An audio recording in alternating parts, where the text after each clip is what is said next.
Glórias ao Senhor. Meus amados, eu vou ler a autobiografia do meu irmão de sangue, João Evangelista da Costa Filho. Em se tratando de irmão, devo dizer que eu faço parte dessa biografia. Ele escreveu: Minha Vida, um retrato 3x4. A motivação do tema: a procura de um tema interessante que me permitisse exercitar a paixão pela narrativa de fatos e acontecimentos, atividade que tenho me ocupado ultimamente, valendo-me, sempre que possível, das lembranças dos momentos marcantes do meu cotidiano. Volto às atividades, ensaiando desta feita uma breve reflexão sobre minha própria vida. Na verdade, trata-se de um autorretrato biográfico, parecido, quem sabe, com o de tantos outros jovens pobres que são levados pelo destino a buscar seu futuro longe do lugar onde nasceram. Comigo, essa busca não foi muito diferente. Algumas circunstâncias podem, entretanto, diferenciar a minha história de outras tantas. Em primeiro lugar, não parti sozinho. Vim com toda a família e o meu envolvimento com o trabalho, ainda muito cedo, fora determinado por profundas dificuldades financeiras. Tudo que ele fala aqui, nós, a família toda, passamos por todas essas agruras. Por que então resolvi fazer essa retrospectiva? Alguém há de perguntar. Já era tempo, diria, mas devo confessar que motivou sobremaneira essa decisão a polêmica que dividiu a opinião de alguns famosos sobre a legalidade ou não da divulgação de suas biografias sem a devida autorização do biografado. Com efeito, por considerar improvável que alguém venha se interessar por escrever a minha biografia, eu mesmo farei, registrando aqui aspectos importantes dessa história. Afinal, estou há algumas décadas no ar, aprendendo a me levantar dos tombos que o destino nos guarda. O importante foi nunca haver perdido a dignidade. Esse precioso legado que os meus pais passaram para os filhos. Acho, sem qualquer vaidade, que como subsídio à memória de luta que a família Tanoeiro empreendeu para superar, com persistência e trabalho, as suas vicissitudes e dificuldades confrontadas em terra de Maranhão, foi o enfrentamento das adversidades de uma família que precisava sobreviver com dignidade às privações a que foi submetida, quando, por infortúnio, decidira vir morar tão longe do lugar onde vivera. É que nós saímos da cidade de Caicó, Rio Grande do Norte, para a capital do Maranhão, São Luís. Como ele conta aqui na sua biografia. É provável que alguns descendentes da nova geração dos Tanoeiros, Tanoeiros é o nome de nossa família, porque meu pai trabalhava com barril e tinha alcunha de Tanoeiro. Hoje, um número expressivo de pessoas considerem essa minha singela narrativa algo irrelevante, sem muita importância no presente momento. Outros, quem sabe, podem vê-la como um exemplo importante a seguir, capaz de encorajá-los a nunca desistir dos seus sonhos, das suas convicções. De uma forma ou de outra, eu estava devendo a mim mesmo e a todos essas revelações sobre minha trajetória, uma dívida que tento agora resgatar, junto aos meus filhos e netos principalmente. A minha infância em Caicó.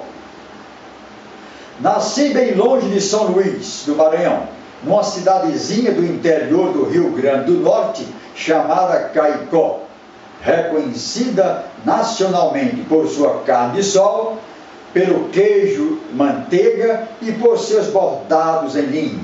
Leia-se também capital do Seridó, terra de Santana, uma homenagem à sua padroeira Nossa Senhora de Santana, capital da Carne de Sol e Vila do Príncipe. Com uma população atual de pouco mais de 62 mil habitantes, a cidade tem hoje um perfil demográfico muito diferente daquele dos anos 50, quando de lá parti, ou seja, quando de lá partimos todos nós. A palavra Caicó, segundo historiadores, é uma junção dos termos Acauã e Cuó, que significam, respectivamente, rio e serra, na língua dos índios que habitavam o lugar. Há, entretanto, outras versões que explicam a etimologia da palavra, mas essa de Câmara Cascudo é a mais bem aceita por pesquisadores antropólogos. Lembro-me que as chuvas demoravam muito a chegar, e às vezes os períodos de estiagem eram longos e sofridos lá na minha Caicó, mas isso não afetava a minha vida. Aqueles dias ensolarados de céu muito azul nunca mais saíram de minha lembrança. Ainda hoje me pego correndo em direção às margens do rio, acompanhando os tropeiros que iam apanhar água nas cacimbas escavadas no leito de areias brancas do rio Seridó. As cacimbas, ainda me lembro, desapareciam com enchentes temporárias do rio, mas eram novamente escavadas. Tão logo este secava, restabelecendo-se assim, dessa forma, o suprimento de água à população. Pelo menos, quando de lá saí, há 6 décadas, era essa a situação. Não é sem razão ser uma tradição na cidade a construção de cisternas em boa parte das residências para aproveitamento da água das chuvas. É isso que acontece lá no nosso Caicó. Toda a minha infância, até aos 10 anos, vivi na minha pequenina cidade. Dos irmãos, fui o que mais aproveitou as brincadeiras do meu tempo. A bola de meia, o peão, a coruja de papel, o carrinho de latas, a roda com breque, o estilingue, o banho no barreiro, foram, dentre outras, brincadeiras que muito marcaram minha infância. Saudade do grupo escolar Senador Guerra e das aulas de reforço com a professora Letícia, por quem me apaixonara sem que ela soubesse. Há momentos em que fecho os olhos e me vejo menino, solitário, de estilingue na mão, passareando lá para as bandas do cercado do seu Otacílio. Não recordo, com efeito, se algum dia abatera uma ave sequer. Mas essa peraltice, essa aventura emocionante, sentia-me como se ali estivesse a caminhar numa floresta encantada e misteriosa. Nem sei mesmo quantas vezes fiquei mareado, sem saber encontrar o caminho de volta. Ali se podia ouvir de perto o cantar do galo de Campina, ou o cantar da Juriti, ou assistir não raro, com algum espanto, a correria de preais em meio à vegetação rasteira da Caatinga. Pois bem, aquele menino que fui, por lá ficou perdido. Quem sabe, em meio às toceiras de Jurema, de Pau-Pereira ou de Chique-Chique, vegetação predominante do árido sertão nordestino. Aquela criança levada e feliz, que deixou saudade, nunca mais a encontraria em mim.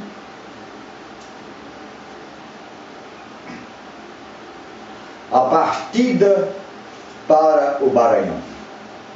Certo dia, na hora do jantar, lembro-me que mamãe pediu silêncio, pois papai queria nos dar uma notícia importante. E logo o papai nos disse: vamos embora para bem longe, iremos para o Maranhão, um lugar onde chove muito. Aquilo era tudo que papai sabia sobre o Maranhão. E então toda a família partiu para São Luís. A decisão de meu pai foi possivelmente um gesto de coragem. E hoje posso imaginar o quanto ela fora difícil para ele. Minha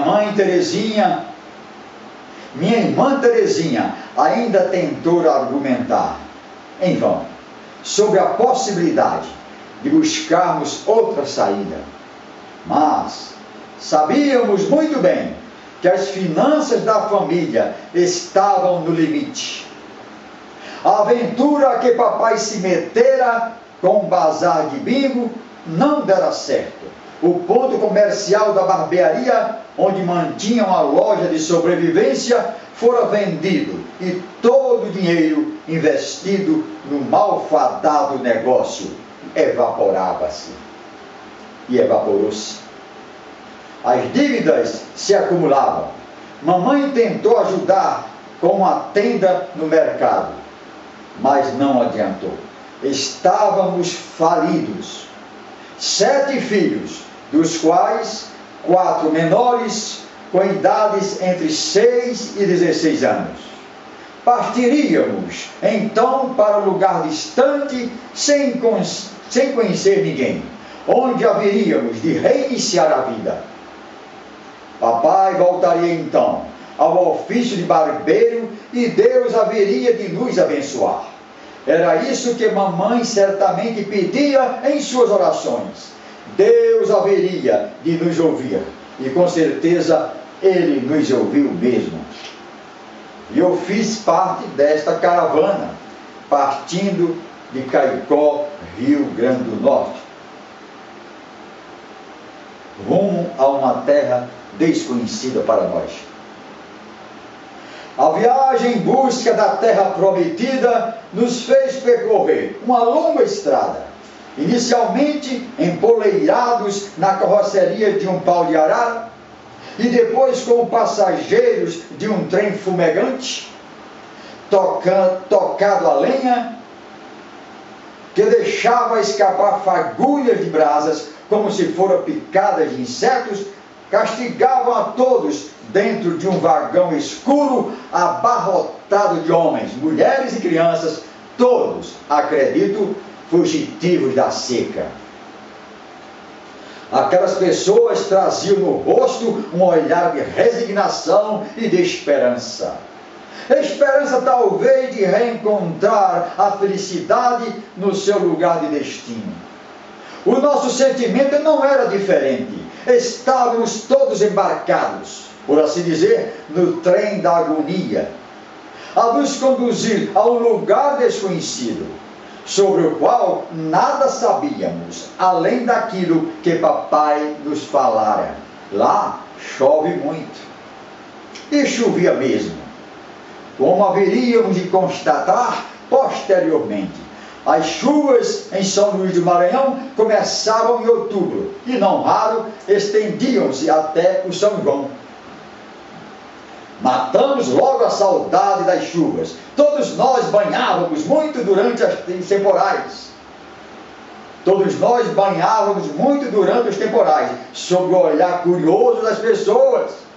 Demorou até que nós ficássemos acostumados com as chuvas do Maranhão. O recomeço. Deixando de lado a nostalgia e o sentimentalismo, posso dizer que a minha vida em São Luís, cuja trajetória seria inteiramente diferente de tudo aquilo que vivenciara na infância, ensinou-me, ainda menino, não sem muito sofrimento e renúncias, o caminho da superação e da conquista dos meus ideais.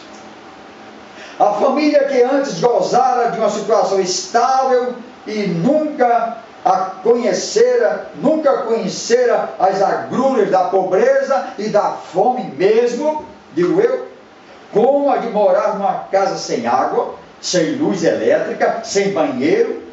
Passava por sérias dificuldades, como seria de se esperar. Somente a pequena barbearia de papai, instalada numa barraca no bairro de João Paulo, em São Luís do Maranhão, não rendia o suficiente para prover as despesas da família. Era o recomeço de tudo. Todos tinham que ajudar.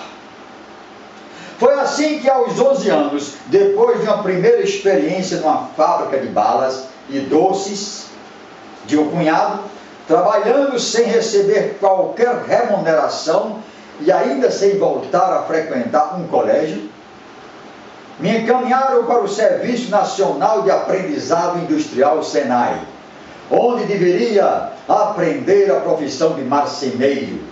À época, quando completara 12 anos, minha mãe falecera e lembro-me bem, isso me abateu profundamente. Passei a ser uma pessoa agressiva e revoltada. Fui expulso do aprendizado do SENAI. O mercado perderia, sem embargo, um marceneiro medíocre, pois nunca conseguira dominar bem as ferramentas da profissão. Com a morte de mamãe, fui então morar temporariamente com uma irmã, a mais velha, e logo aos 13 anos me conseguiram um serviço num bar que tinha um nome significativo. O nome do bar, Bar e Sorveteria Deus é Grande. Ali minha jornada de trabalho era das 8 às 20 horas, de domingo a domingo.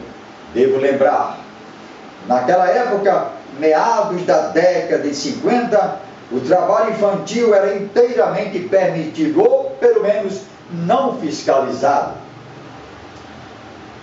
Pelo serviço sem carteira assinada, receberia o equivalente a meio salário mínimo. Na sorveteria, aprendi a fazer picolé, sorvete e refresco. Foi nesse ambiente de bar que tomei o primeiro copo de cerveja, ofertado pelo proprietário, um cearense analfabeto que gostava de aplicar surras homéricas na mulher. As primeiras cenas de violência da minha vida, eu as presenciei naquele bar.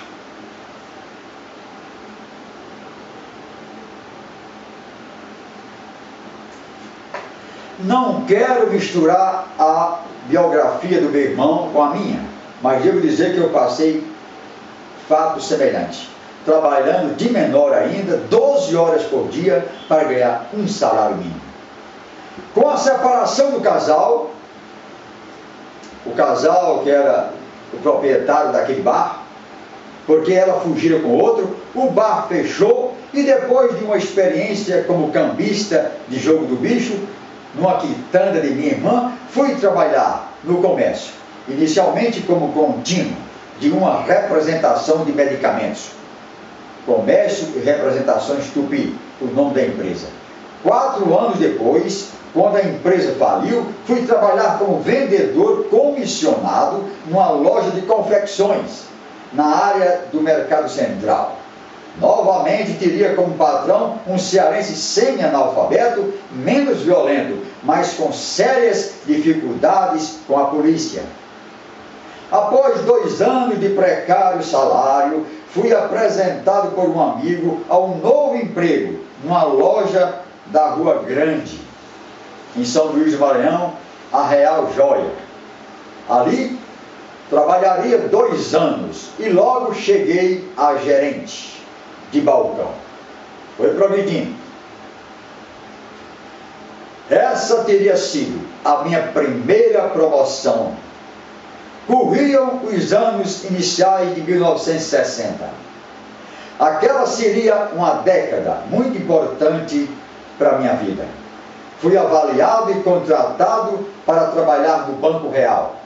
Concluí o 2º ciclo escolar no liceu, onde cursei ginásio e científico. E no final de 1960, incentivado por minha futura mulher, fiz vestibular e fui então aprovado para a Universidade Federal do Maranhão, para o curso de Ciências Econômicas, concluído em 1973.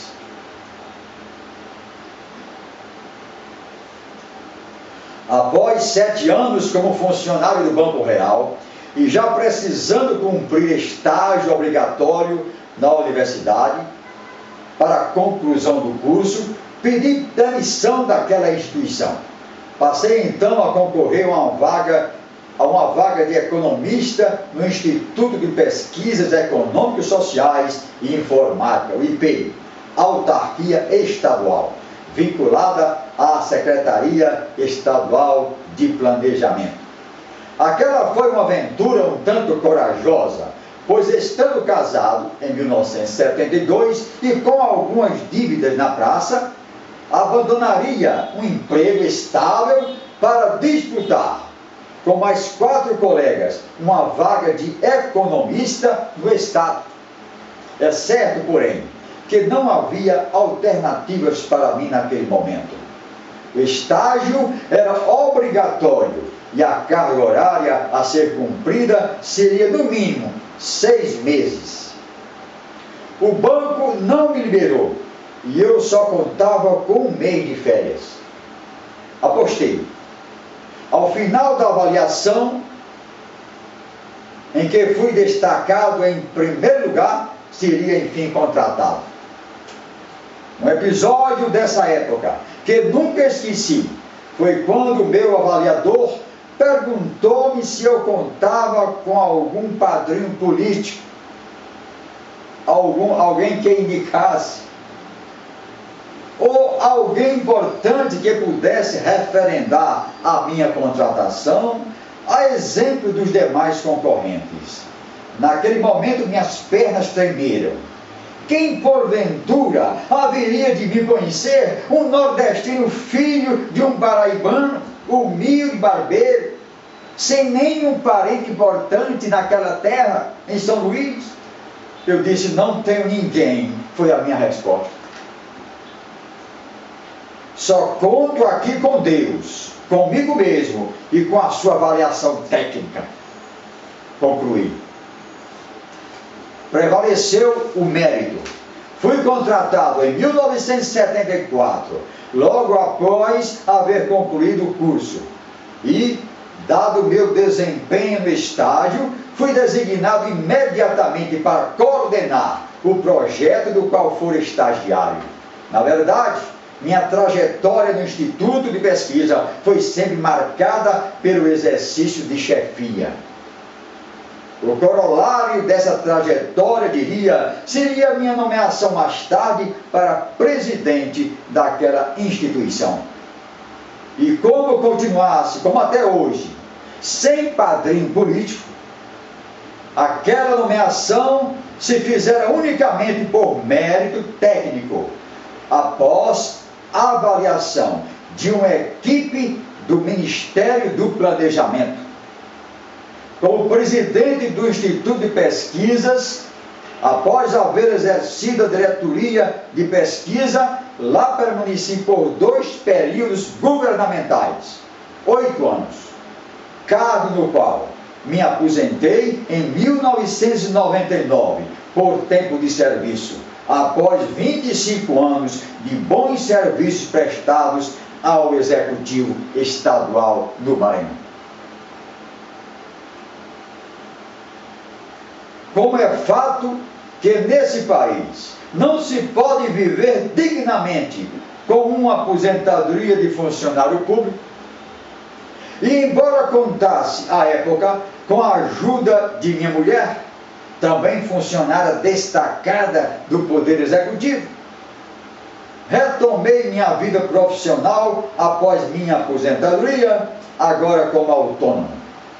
Após um breve período prestando consultoria a um programa apoiado pelo Banco Mundial, que se destinava a orientar pequenos e médios produtores na área rural, o PAPP, resolvi constituir a Consultec Estudos e Projetos Limitada.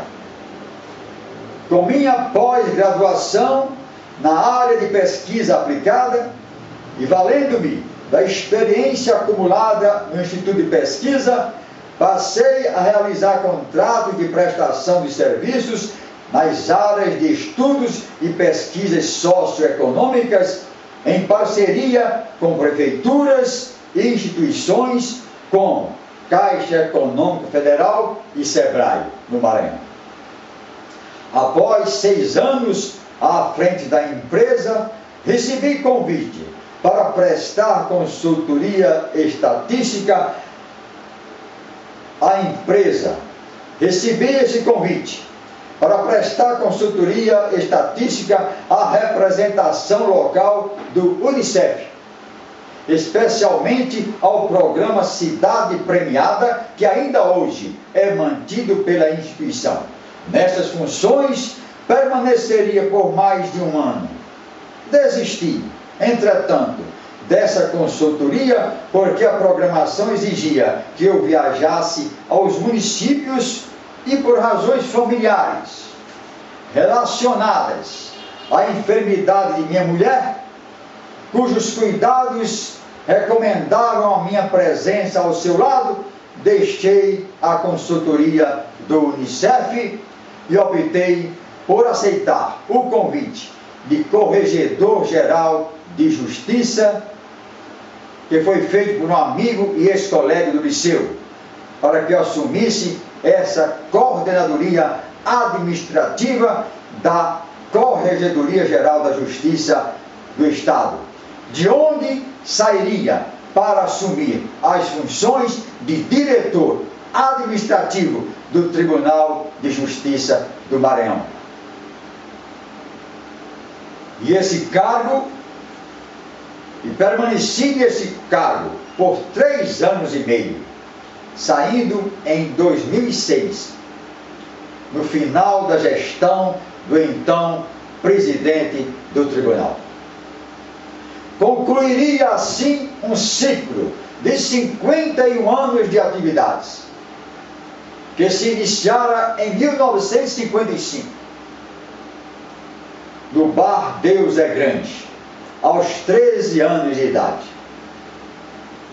Eu, particularmente, comecei minha trajetória de luta também em São Luís do Maranhão, e foi em 1954, antes de completar 15 anos, trabalhando como servente num banco particular.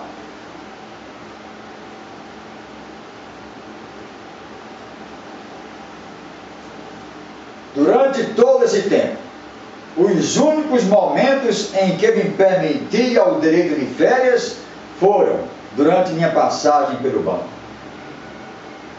Atualmente, enquanto cuido meus filhos e meus netos, faço planos de tornar-me um próspero avicultor, criador de galinha, viajar, conhecer as pirâmides do Egito, Paris e Japão, bem como voltar a visitar Caicó, minha terra natal, a nossa terra natal.